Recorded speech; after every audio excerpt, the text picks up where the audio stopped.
कोपरगाव शहरालगत नगर मनमाड महामार्गावर राष्ट्रसंत सद्गुरू जनार्दन स्वामी महाराज समाधी मंदिराजवळ रविवार दिनांक 11 मे 2025 रोजी सायंकाळी 5 वाजेच्या सुमारास दुचाकी आणि कंटेनर यांच्यात भीषण अपघात झाला।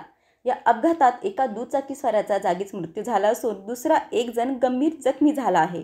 याबाबत मिळालेल्या माहितीनुसार HR 38 AH 1061 या क्रमांकाचा कंटेनर शिर्डीकडून येवला दिशेने जात असताना MH 17 AH 1041 या क्रमांकाच्या स्प्लेंडर दुचाकीला जोरदार धडक दिली।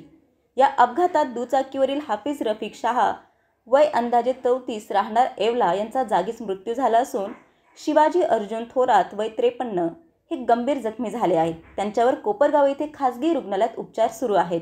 अपघातानंतर काही काळ महामार्गावरील वाहतूक ठप्प झाली होती। घटनेची माहिती मिळताच पोलीस कॉन्स्टेबल YK सुंबे व महेश फड यांनी घटनास्थळी धाव घेतली।